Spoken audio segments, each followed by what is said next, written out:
India versus Bangladesh, মুত্তার রিজান্দার বনাম মিশা সওদাগর, কে আসল রাজা ভিলেন, কে জগতের সেরা? আজকের এই ভিডিওতে স্পষ্ট করবো। আপনার নাটেনের সম্পূর্ণ ধৈর্য সহকারে ভিডিওটা দেখুন, আশা করি ভালো লাগবে এবং সবকিছু জানতে পারবেন। মাস্টার না, সন্ত্রাসী না, গডফাদার না, একটা আপেল কমলা খাওয়া বড় লোক ব্যবসায়ী আমার লোকজন কুইটাইয়া শেষ কইরা ফালাইলো।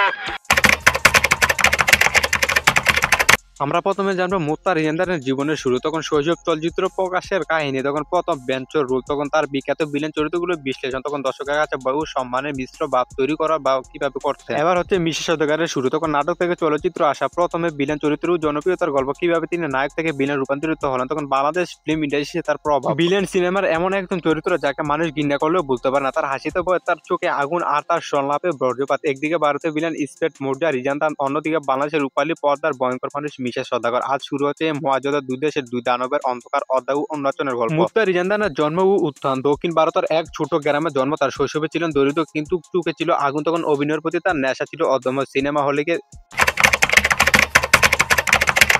பண்றதுக்குன்னு ஏற்காடு ஏலகிரி மூணாறுன்னு எல்லா இடத்துலயும் 4-5 பங்களா செலக்ட் பண்ணி வச்சிருக்கோம்। আগুন নিয়ে খেলতে যাও না সিপি, নির্ঘাত মারা পড়ে যাইবা। আমি চাই না অকালে তোমার প্রাণটা ঝইরা যাও। ছোট একটি বিরতি নিয়ে আবারও শুরু করলাম। কোথায় ছিলাম আমরা?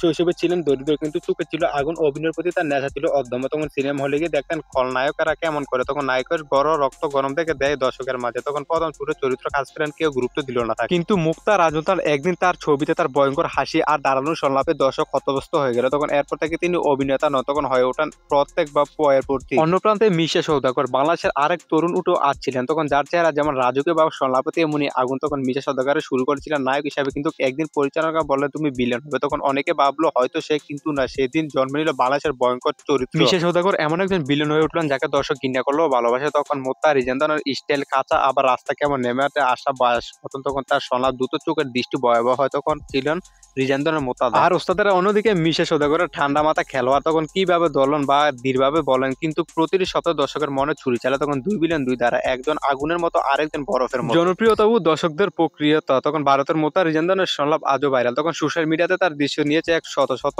Reels media. তখন আরো বাংলাদেশের মিশা সওদাগর হলেন ভিলেন জগতের কিংবদন্তি। তার হাসি এক মানে পর্যায়ে ধরা। সিনেমা হলে দর্শক চিৎকার করে এবার মিশা সওদাগর আসবে। এমন ভালোবাসা শুধু একজন সত্যিকারের ভিলেনে পেতে পারে। তখন বাস্তব জীবনের মানুষ, কিন্তু বাস্তব জীবনে তারা কেমন হয়? মুত্তার রিজান্দার পর্দার বাইরে শান্ত, ধর্মপ্রমাণ, দানশীল মানুষ। তখন মিশা সওদাগর কঠোর চরিত্র মানুষ হলেও বাস্তবে তিনি নর্ম, শিক্ষিত সমাজসেবক। তখন দুইজনে প্রমাণ করছেন ভিলেন মানে খারাপ মানুষ না। তখন ভিলেন হতে পারে নায়ক শুধু পর্দার পেছনে। এদের দুইজন ভিলেনকে তুলনা করলে দেখা যায় অভিনয় স্টাইলে দুজনের মাস্টার। তখন সংলাপ ডেলিভারি মিশা সওদাগর বেশি গভীরভাবে, মুত্তা বেশি আগ্রহী। তখন জনপ্রিয়তার মুক্তা দক্ষিণে, কিন্তু মিশা সওদাগরের পুরো দেশে লিজেন্ড। তখন দুই দেশে তাকে দেশকে দিয়েছে এমন ভিলেন চরিত্র যা মানুষ কোনোদিনও ভুলবে না। এক কথায় বলা যায় মিশা সওদাগর হচ্ছে জনপ্রিয়তার দিক দিয়েও বেশি এবং ভালো দিক দিয়েও বেশি, কমেডি দিক দিয়েও বেশি, অ্যাক্টিং এর দিক দিয়েও বেশি। আর আরেক দিকে হচ্ছে মুত্তার রিজান্দার, তিনি কিন্তু এত একটা জনপ্রিয় না বা এত একটা বিনোদন দিতে পারে না বা এত একটা অ্যাক্টিং করতে পারে না। তো আমাদের যাত্রা এতক্ষণ থাকার জন্য আপনাদেরকে অসংখ্য ধন্যবাদ। এরকম ভিডিও পেতে আমাদের চ্যানেলটি সাবস্ক্রাইব করার পাশাপাশি বেল আইকনটি বাজিয়ে দেন। আবার নতুন কোনো ভিডিওতে দেখা হচ্ছে খুব শীঘ্রই।